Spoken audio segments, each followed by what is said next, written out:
Don't take rest after your first victory, because if you fail in the second, more lips are waiting to say that your first victory was just luck.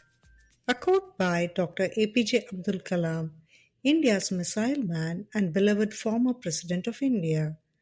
Known not just for his scientific brilliance, but also for his humility and wisdom, Dr. Kalam inspired millions to dream bigger, work harder, and live with purpose. Hello, my name is Malathi, and I welcome you to the Impressive Empress podcast, where we explore the journeys of extraordinary women who inspire with power, purpose, and presence. Before we dive in, make sure to follow the show so you never miss an episode. And if you enjoy our conversations, leaving a rating or review helps us reach more inspiring women like you.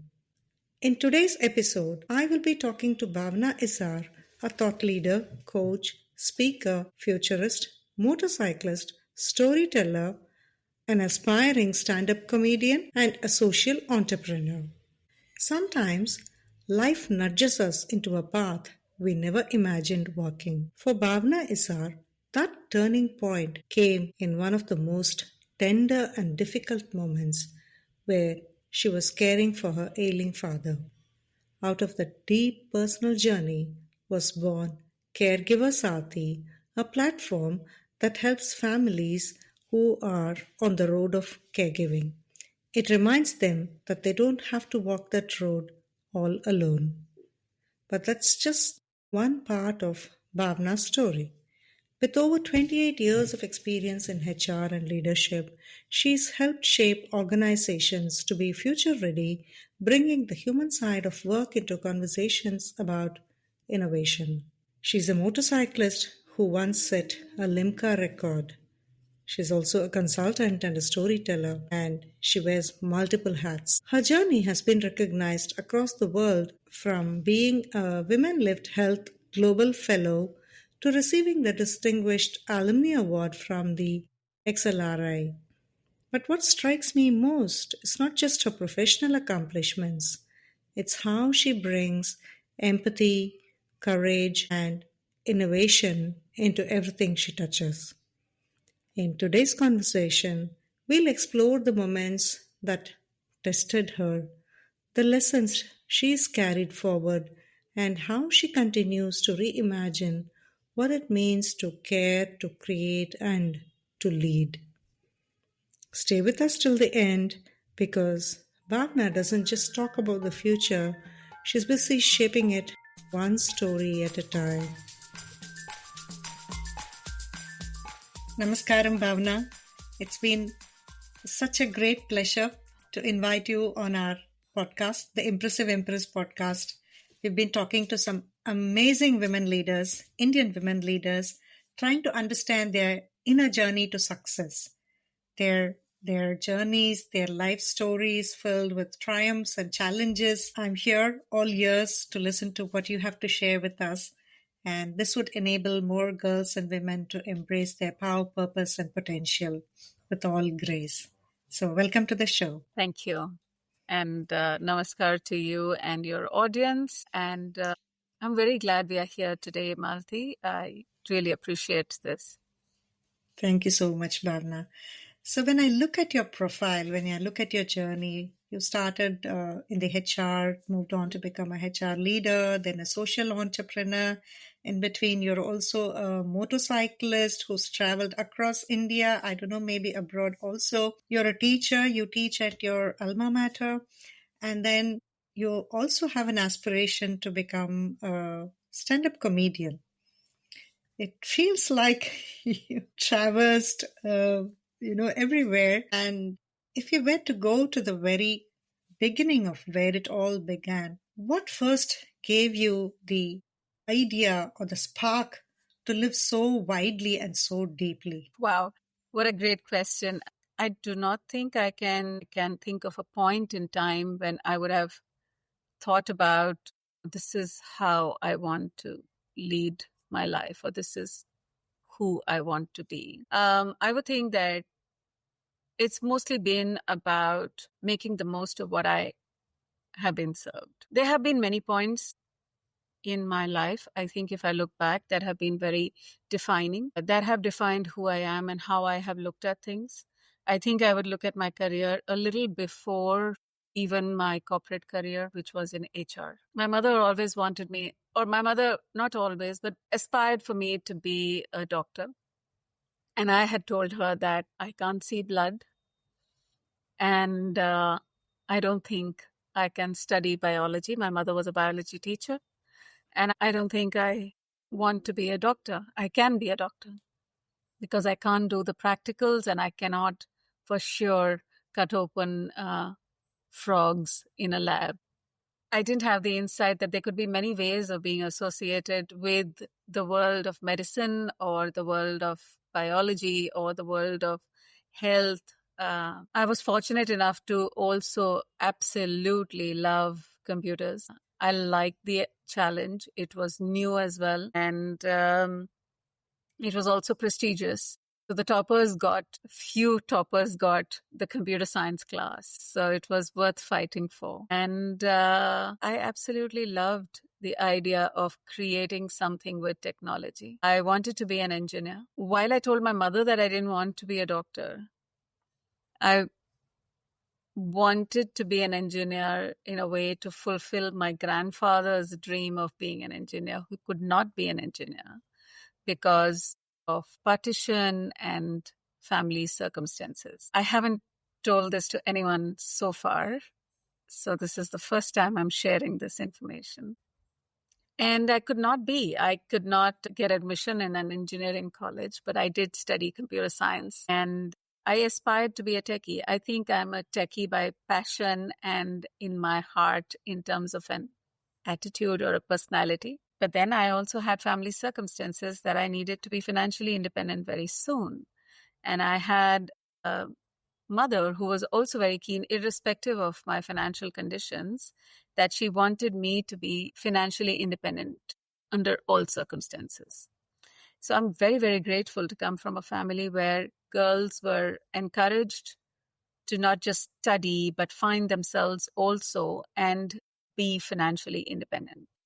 My great aunts were well educated in Lahore, and my mom certainly was very determined that I be financially independent. And then, there were also family circumstances, and I chose to do management, which was the thing of the day. And at XLRI, I studied HR. So HR became my profession, which I pursued for many years. I was always interested in many things. I'm also very fascinated by everything art.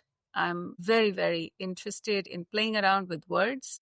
For poetry, I love poetry. I also write. And I think I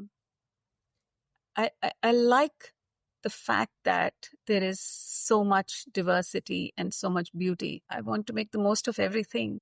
Very, very beautifully said that you want to make the most of everything. So you have a creative mindset, you have an application mindset, and then you also have a HR mindset. But people with whom you work have a very different attitude or a very different perception about you. And if you were to ask your family or colleagues or the students you teach, what do you think they would say about the qualities that you carry with you everywhere? Oh my God. Many, many years ago, when I was working at Texas Instruments as an HR person, and I did a 360 for something called the Johari window. And it was to discover my blind sides, or to discover, how is it that people perceive me, right? That's the Johari window. And while people saw me as this stuffy, as this person who was probably innovative, or as this person who got things done, who was this taskmaster, the joke was my team used to have their phone ringtone was that of the song Dawn when I would call. So I was this terror of a person, and very hard-nosed and tough as nails, as they say. I was very moved by the feedback that I got, which said that I'm not kind or compassionate or considerate. Okay. I think I am. I just may not have got the opportunity to express it. I also think that in many ways, I'm afraid of how kind or compassionate or generous I can be. It can be boundless.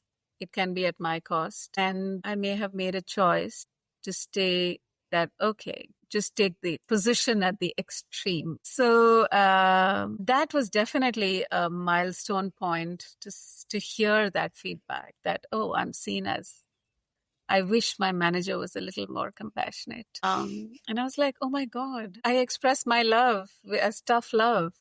You don't see it. But I think it is important to know how to express it in good measure.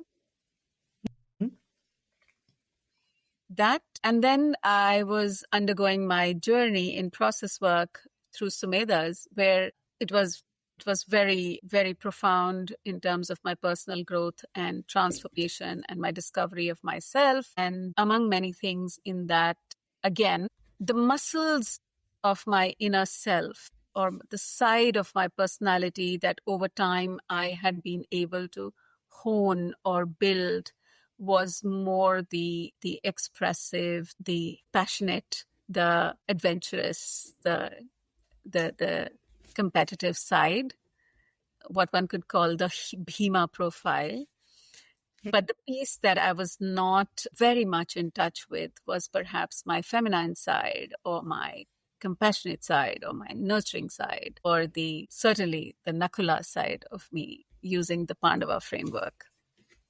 And I felt that one life, might as well explore that, might as well express that. And here I am. Wow.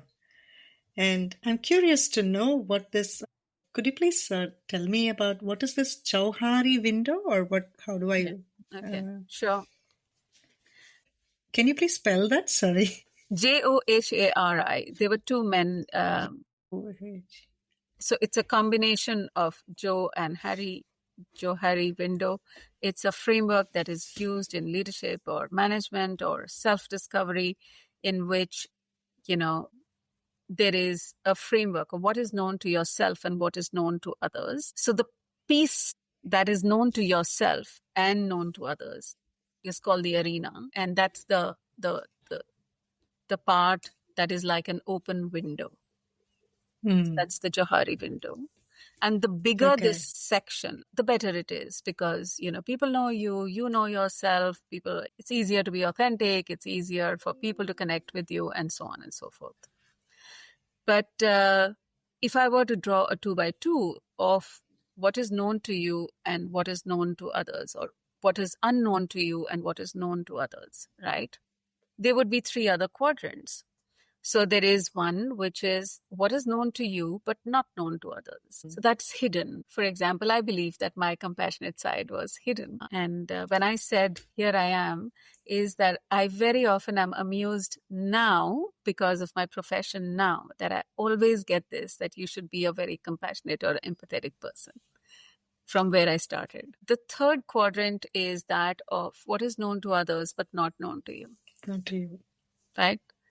It's also like our bad breath, which is that people experience you in a certain way, but you are unaware of it. And then, of course, there's the fourth, which is my favorite, which is what is not known to you and what is not known to others.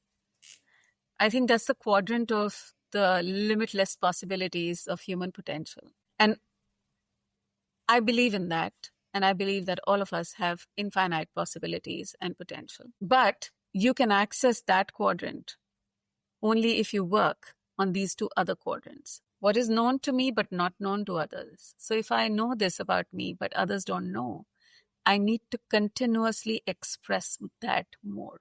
And then there is the other quadrant, which is what is known to others but not known to me, which means I need to consistently take feedback. And when I do that, I'm expanding that section, those quadrants, into what is known to me and known to others. And if I were to draw a visual of these quadrants, the more I push on both these sides, I magically discover the fourth quadrant as well, which is not known to others and not known to me.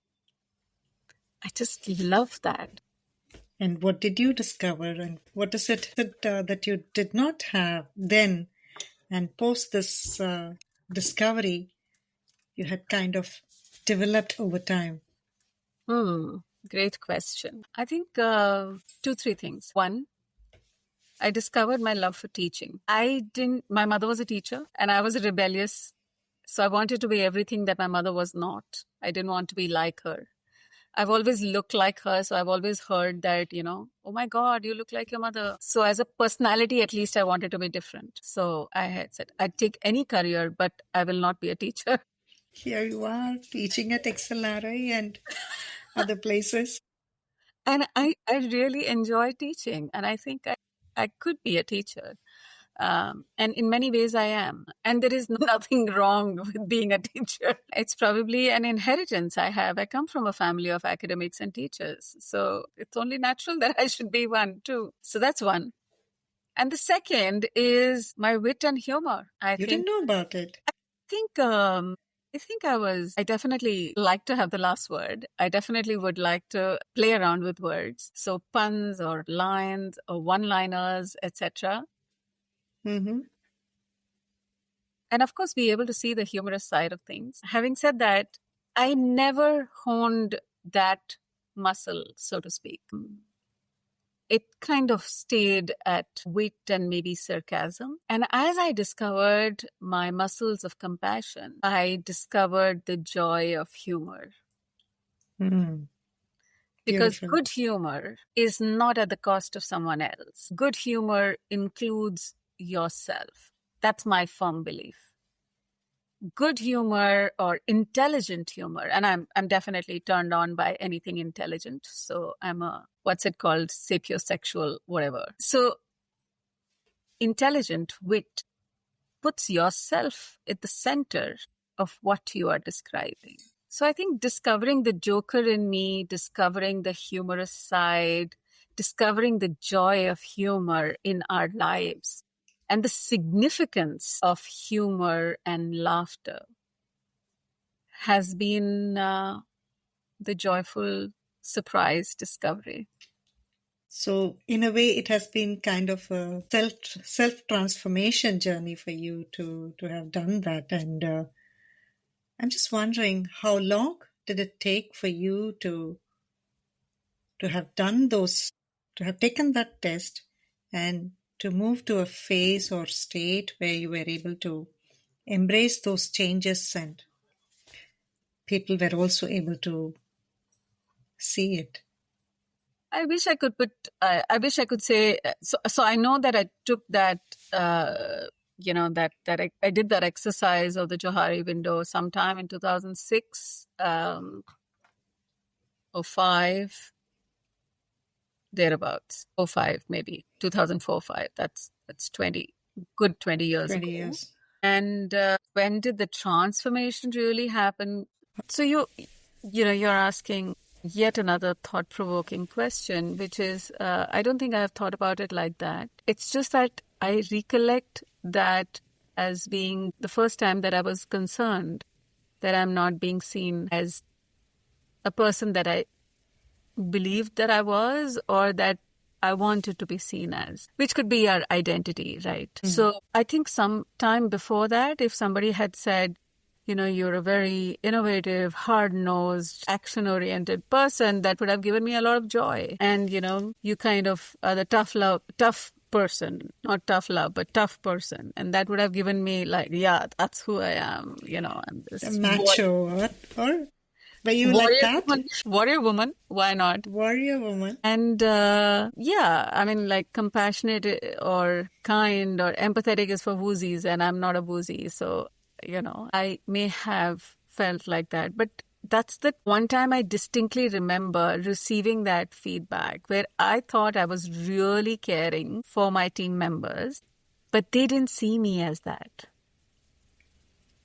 Right? They wanted me to be also seen as a little more compassionate. And I think, parenting or being a mother is a little bit like that as well, where many times you're not just kind and nurturing, you exercise tough love.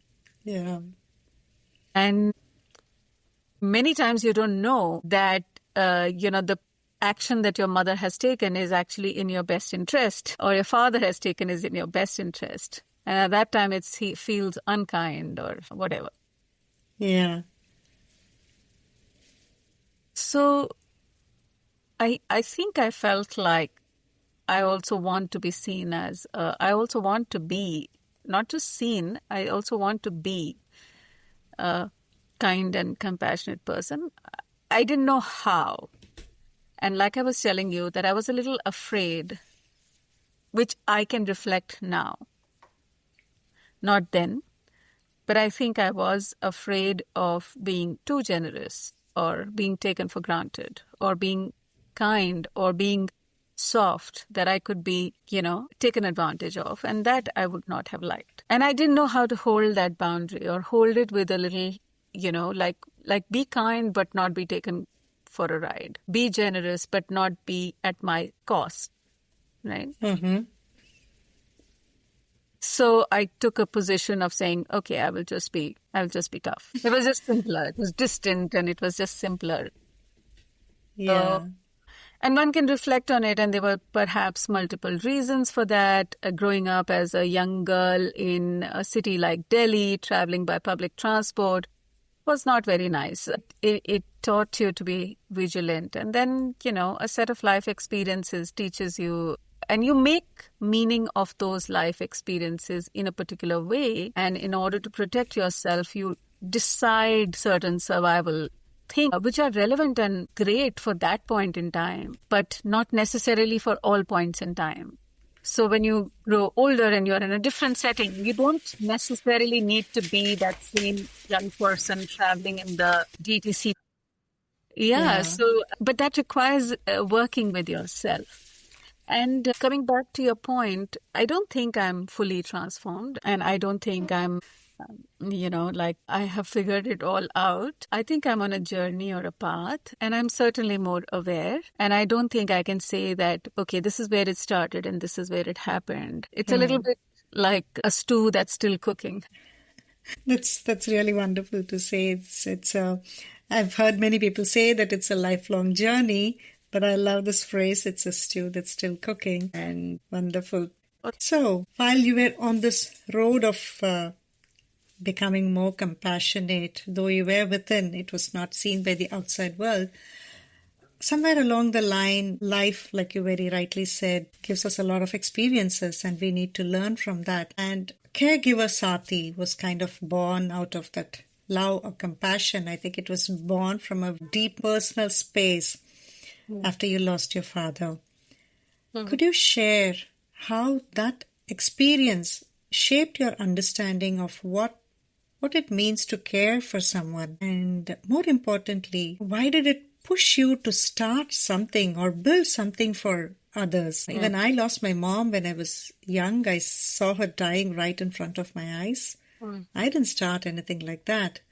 But certainly there must have been something deeper. If you could share that, it would be really nice, I think.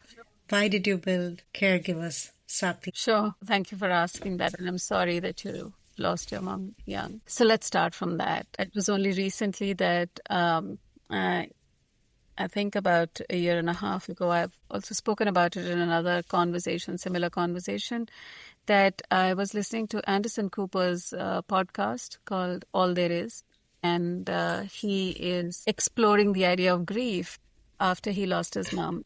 Not just going through her stuff, but also talking to others who are grieving in different ways. And it was very poignant, that podcast. It's beautiful. And in one of the conversations there, I realized that there was this person who spoke about how it's a phenomena that children who lose their parents young, for them crossing the age of their parent is a big milestone. And that's when it came home for me. Okay. I have, now I will tell you, been always a very restless person. And I can attribute that to many things. I'm restless because I want more, but I realize that I'm always under this impression that I'm running out of time. So it's possible, and it's all speculative also. It's possible that I made meaning about my dad falling ill. My dad was a pilot in the Air Force, a very fit man who suddenly had a neurodegenerative condition that rendered him dependent for even physical activities. And that was traumatizing, I think, for him as much as for everybody around, because nobody expected him to be in that state and to be actively dying in front of us. And he was very young. Perhaps my younger self made the meaning that life is unpredictable and that you don't know how much time you have. And as the elder between my brother and I took on certain roles, and I definitely went and collected my dad's death certificate, and many times, and at those times you needed to collect or deposit it in many places. It was a physical thing. And invariably anybody who got to know that he's passed or whatever would say, so how old was he? He was 54. And I think somewhere along the way, just saying 54 so many times or thinking about it so many times, the number 54 kind of seared in my head or in my heart, really. And I was unconscious about it. And I think I was definitely never planning for retirement, because I never thought that, you don't know. So I didn't really plan my life, and I didn't really plan my career, and I didn't plan anything. And I think I was 38, 39 when I was very, very restless. And I also felt that my corporate career wasn't somewhere feeding my soul. Mm. And I didn't think that I had enough time to do something when I retired. I mean, who knows? What if I never cross 54? And what do I want to do with my life? What is the purpose of my life? Will I have led a meaningful life? Will I have done the things that I wanted to do? Will I have had the sense of meaning that I wanted for myself to start with? Forget the impact on others. And for sure, I think I believe that there's a very old Bollywood song, which was very important to me as a growing up girl. Apne liye jiye to kya jiye, tu ji e dil zamane ke liye, right? And I think that may have played a role, because I feel that, what's the point? If you have lived your life, you lived it well, paid your bills, traveled, lived it up, that's of course important. And I want to do that too. But it is equally important to have lived a life of meaning and for greater good. And interestingly, my alma mater, XLRI, also has the tagline for greater good. And perhaps there are no coincidences that I went to that school. And it was really important for me to do something. I couldn't join the social sector because I needed to earn a living. And social sector was not very rewarding at the time. It still is very challenging. But now I could afford to. And I could also put a curb on how much I wanted to earn for myself, right? Like, there's its own limit.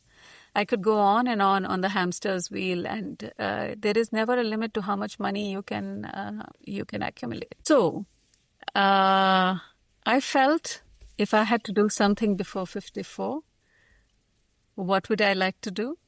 I first set up a page around my dad's illness, and I realized that two things happened. One, it was so rare that there were not too many people who needed support. Thank God for that, because it is a debilitating condition. But also, the one or two people who were there would ask questions like around symptoms, medication, care for the patient. And I did not have necessarily many answers. My mother was the primary caregiver. And that led me to think that my core experience has been that of being the caregiver to the caregiver. And while the caregiver and the healthcare institutions are there for the patients, there isn't enough support system for caregivers. The world is changing, and we are increasingly becoming nuclear families. Caregiving is disappearing, and it's not that the need is going away. So clearly something has to be done here, and maybe I can do something here. Those are the few. And the other, of course, was that if I look at the common denominator across a variety of medical conditions, then not just neurological conditions, but mental illnesses, aging, caregiving is a far broader spectrum, and it really depends on how much we can we define it. but that will allow me to reach more people or solve a bigger challenge. And I'm always up for a challenge. One thing led to another, and a caregiver Sathi was born. Wonderful. I'm really glad that you founded something like that, a real social innovation project, so to say. I don't think I've seen anything like this before. Thank you so much for this wonderful startup. But turning your empathy or your love or compassion into a working venture is definitely not a straight road. You must have felt a lot of challenges, Yes. but more than anything, a lot of doubts whether you should take this up as a serious venture, Yes. and also probably thought of giving up. Was there a moment where the struggle really tested you, and what helped you in those moments? So first off, I don't think I have overcome that challenge or that struggle. I think I'm far from the vision that I have, and I'm far from feeling that I have accomplished the vision or that there are no struggles now. So to just go back, because it is a passion project and it was born out of wanting to do something that was meaningful and purposeful, I think I had, one, thought I will do everything that I can do. Two, that I don't need to necessarily think about it like in a larger scale or after me, etc. Second, I'm quite an idealist, I think, and I believe very passionately that education and healthcare need to be thought of in a way that they are not exclusive to certain people, and certainly not just those who can afford to pay. Now, the way that we are structured, it meant that I need to think about this like a non-profit at the time that I started. So I believe that at that time that I started doing this, sources of funds or being able to craft a non-profit would have worked. So I set it up like a non-profit. Because the metrics that you're going after, the impact that you're going after, the way, the mindset of the leadership has to be of a certain kind. Otherwise, you could drive a very different setup, and there could be dysfunctionalities in a well-meaning healthcare or education setup because you will exclude a set of people. You will probably not pay attention to those who can't afford to pay, etc. Or you will even design products only for those who can pay a certain amount with a certain gross margin. And that was not motivating for me at that time. And so I set it up like a non-profit, knowing very well that I would prefer to have a hybrid structure, which was addressing the non-profit part of the world differently and the for-profit part of the world differently. And there were different things to be done. But obviously, I as one person can do only that much. So I felt that I could do one thing at a time. So the non-profit first. Also, this is a subject that requires very significant awareness and advocacy. And if that has to be primary, then that's best done through a non-profit. The timing for a for-profit is very important. The commercial viability, the monetization, the customers who are willing to pay, etc., are very important. And that needed certain lead time. I was definitely very inspired by Muhammad Yunus of Bangladesh, who had introduced microfinance first as a non-profit, and then it has eventually become something that is adopted around the world like a business model, a for-profit business model. Mm-hmm. This had the potential to become a business model, but it needed to be the right time. The second thing is I'm very keen that the kind of business model that we think of is not extractive. It doesn't play on people's guilt or need or desperation, and that it is supportive rather than extractive. And that's hard. That's hard to do in this business. So I'm still trying to find that balance, that what is a dharmic way of offering a service, paid service, a sustainable organization,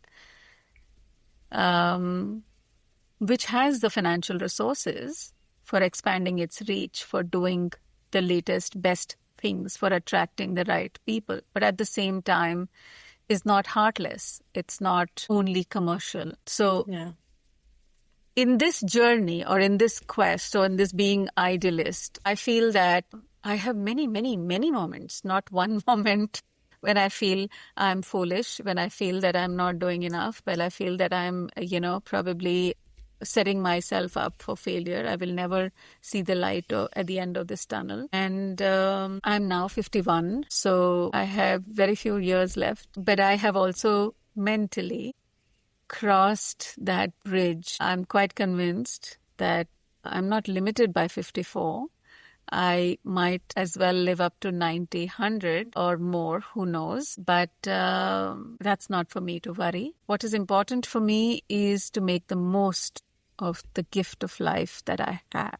And I'd like to shape the years meaningfully. So those are the thoughts that motivate me.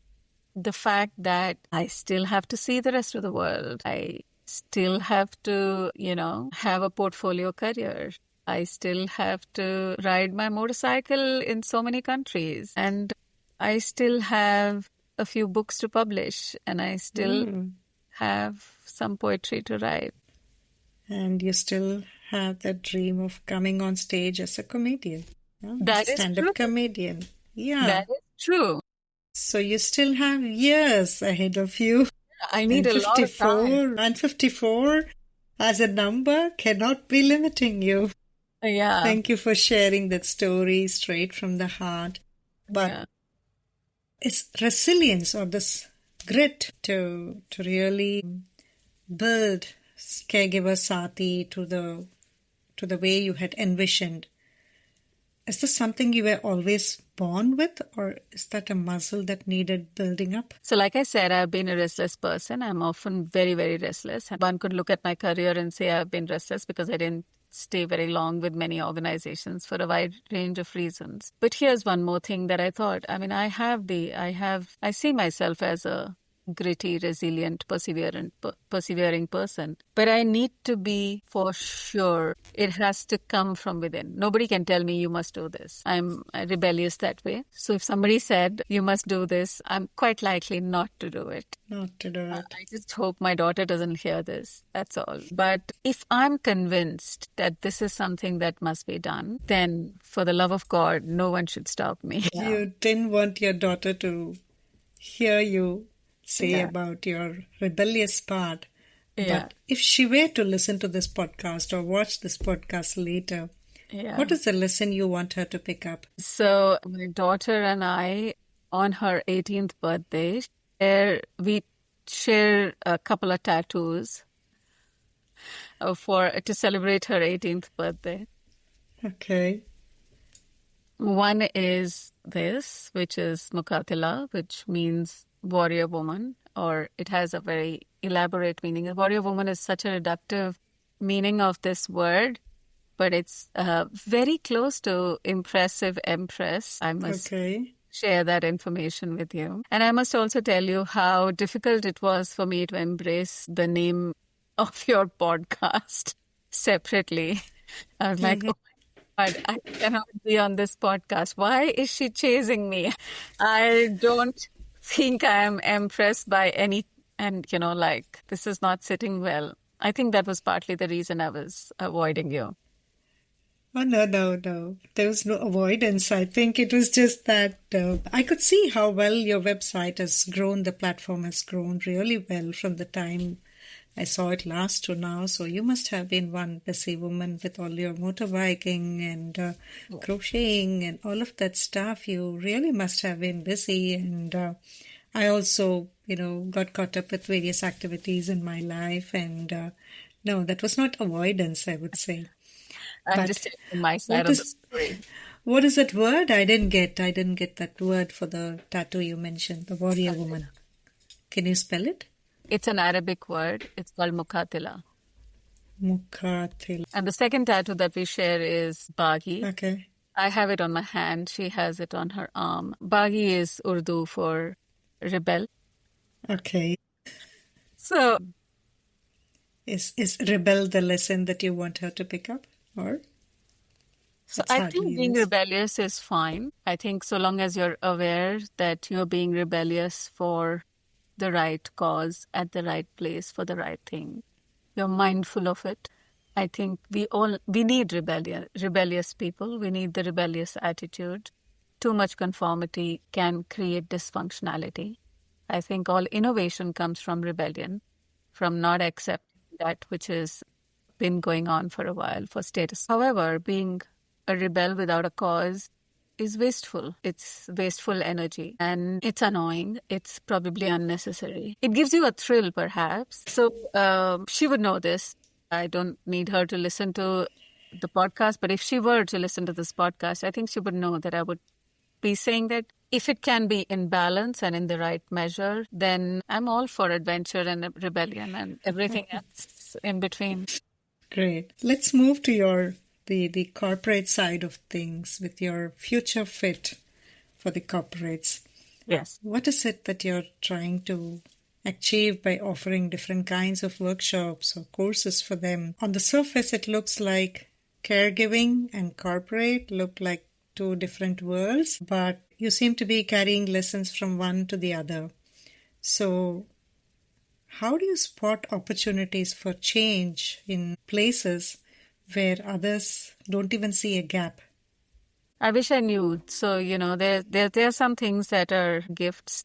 Perhaps this is my gift, and I'd like to leave it at that. I think it is something that I haven't thought about. And I see, so for me, innovation is very important. Being innovative, being creative is very important. Being able to challenge something that has, or do something that has not been done before. So as a techie or as an artistic person, an expression, all these things are important. And therefore, innovation appeals to me. Creating something that has hitherto not been thought of, not been done, appeals to both my intellectual pursuits as well as my adventurous side. And I think innovation is magical. Innovation is also something that humans can do because we have the unique combination of our head and heart and hands. So as I understand innovation for myself as an individual, for organizations, or as I was a part of organizations, I feel that being innovative has helped the human species to adapt over a period of time. Being innovative helps organizations to adapt and be relevant to the changing times. And therefore, it is very important that organizations are innovative. Now, some people or groups of people, let's say some tribes, some societies, and some, therefore, companies, which are, a collection of people for a certain purpose, are innovative inherently. But you could also be innovative by practice and by discipline and by doing a set of things. So, like I said, there are some people who are gifted with innovation, and then there are some people who build the method or the way of doing things that allows for innovation to come in. Mm-hmm. One of the key ingredients for being innovative as an individual, a group, or an organization or a nation is to be able to look at diverse perspectives, different ways of doing and feeling and thinking about things. I believe one of the reasons that the Indian heritage or the Indian civilization has been so sustainable and meaningful and has been able to put together so much wisdom is because there is just incredible diversity in the in our part of the world, and we've been able to take it along. We've not killed it. Hopefully, we will not kill it even now, although some of the signs are difficult. But if we can be respectful of diversity and diverse experiences, diverse ways of looking at things, and we can come together, then innovation can happen. As an HR professional or as a leader, I have felt that, diversity, equity, inclusion became a fad, but was perhaps taken in a direction where we went after certain metrics that created other dysfunctionalities. So therefore, your effort to teach people diversity, inclusion, etc., for the purpose of sustainability and innovation requires being mindful of how you go about it. Such a long answer to your simple question. I will get to the answer. So therefore, if organizations want to sustain themselves in the long term, you need to be innovative and resilient. But both these ideas, being innovative means breaking barriers, pushing boundaries, going beyond the obvious, so on and so forth. Resilient means being grounded, doing more of the same, and persevering despite odds, etc. So these two ideas are probably at loggerheads with each other. And that's great. But we can, as individuals as well as organizations, be innovative and resilient only if we can reflect and continuously work on looking at ourselves in different ways, through different eyes, along with a variety set of people.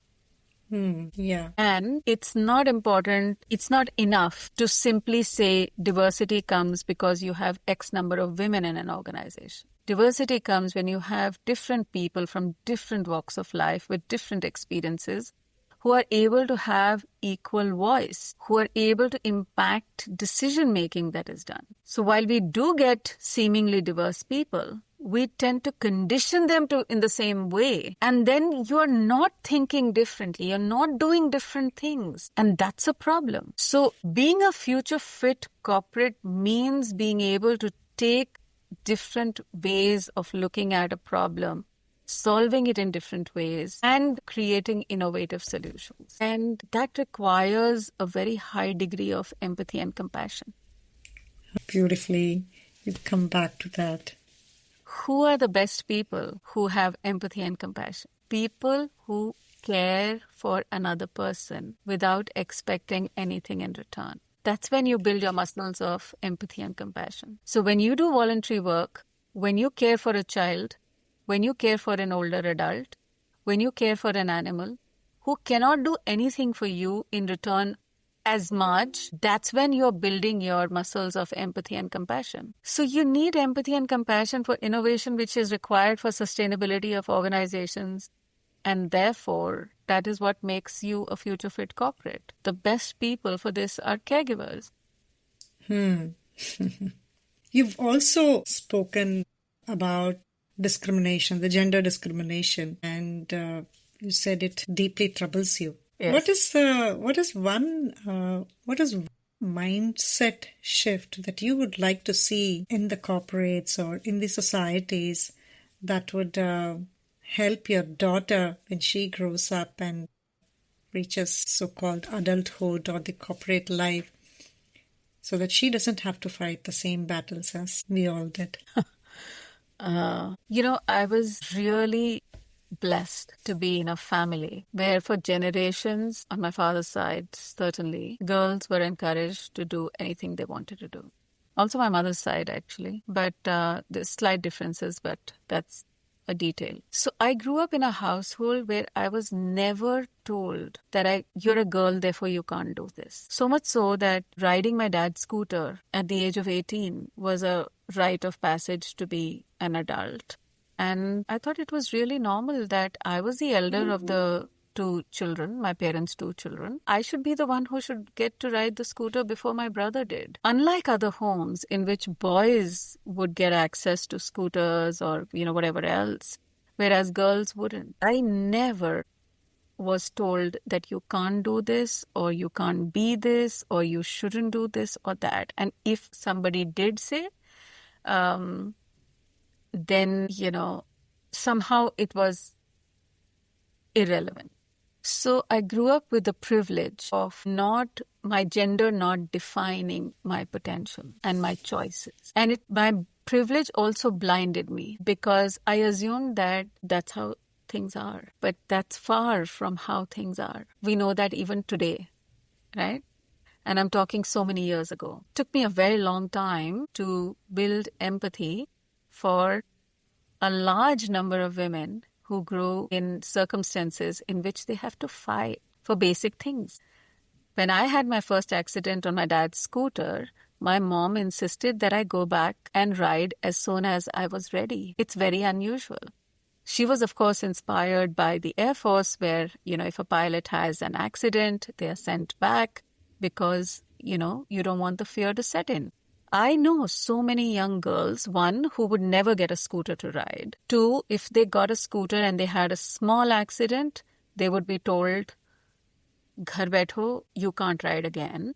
Or what if you break your hands and legs, who will marry you? Or whatever, all kinds of things, all kinds of reasons, all kinds of fears that can hold girls back from a sense of freedom or expression. And I'm very, very grateful. And I'm today very, very cognizant of the privilege that I had. And I think privilege must be put to good use.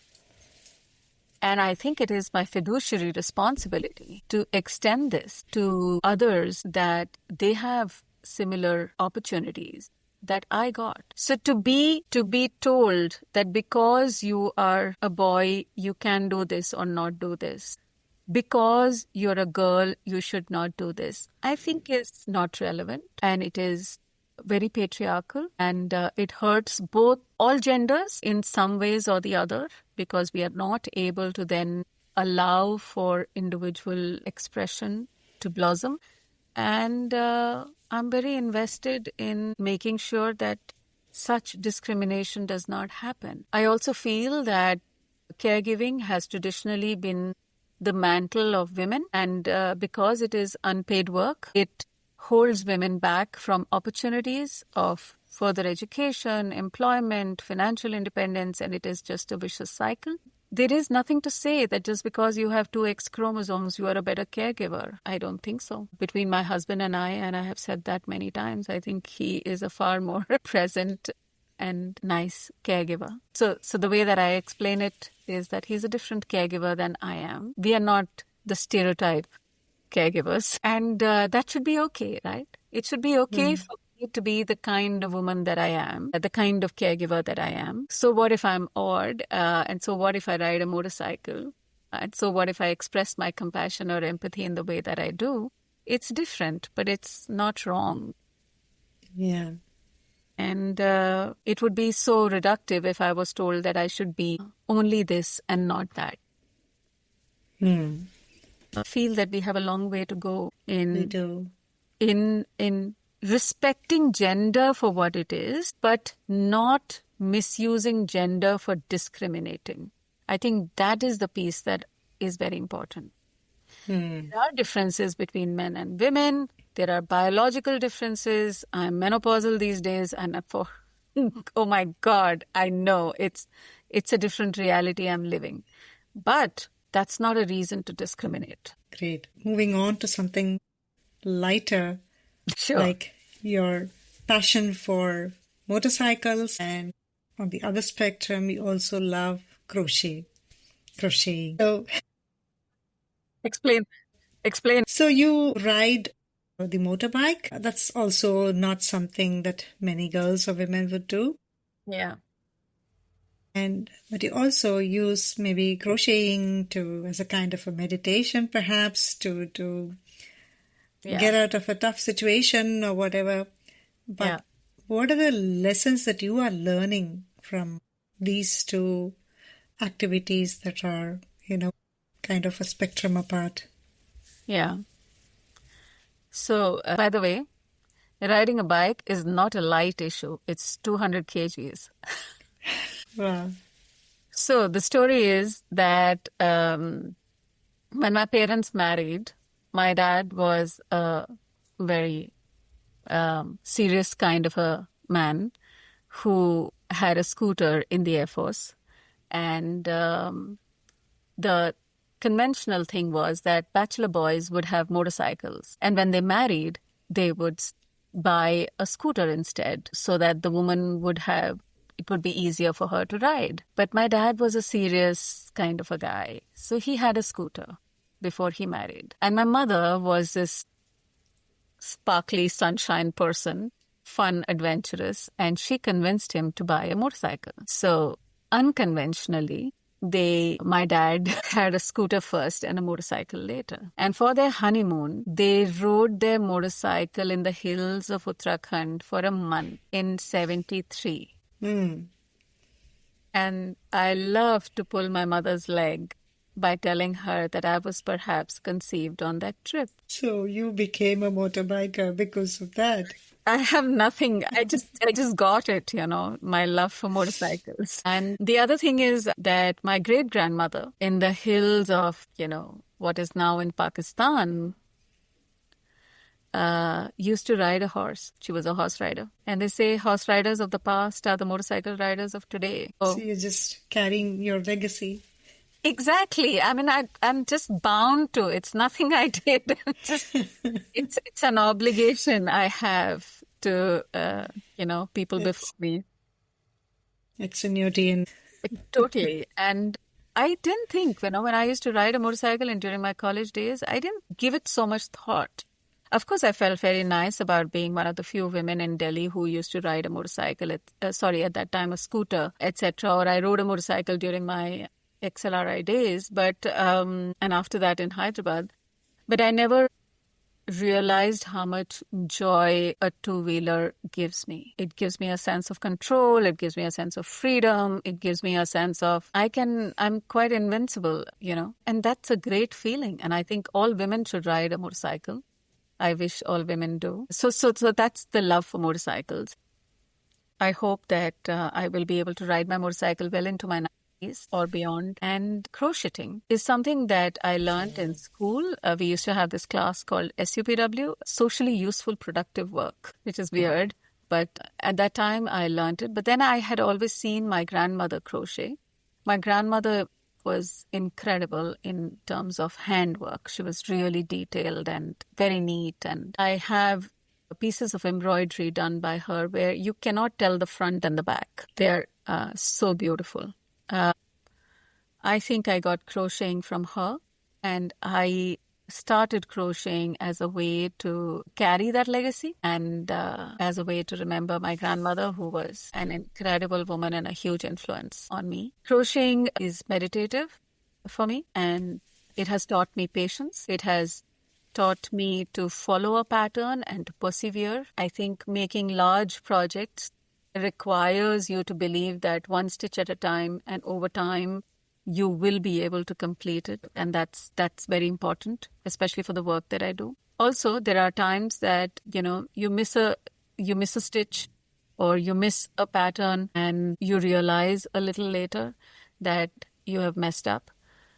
And my grandmother used to say, never be afraid of ripping it. So there are times I have made the wrong stitches and ripped half the piece to restart. Very important lesson in entrepreneurial journeys. So crocheting definitely gives me life lessons as much as motorcycle riding does. In fact, one of my friends had told me that if I wrote a biography, I should title it The Crocheting Biker. That's a wonderful title. So many life lessons hidden in those stitches, the kilometers. Magical, It's magical that a yarn can become anything, right? From a bag to a shawl to a dress. It's magical. So slowly we are coming to the end of this call, and I would like to end it with a rapid fire round. Are you ready? Okay. By the way, I haven't told you about my poetry, but which is, I think, for another podcast. Yeah. Sorry, I forgot about it. I was just thinking, but then yeah. Would you like to say a short poem for us now? Oh my God, no. But yes, I love poetry. It's mostly in Hindustani or Urdu, and I find it really meaningful. I feel that couplets or, some of the poets have the ability to kind of distill the whole world into 2 lines. Yes.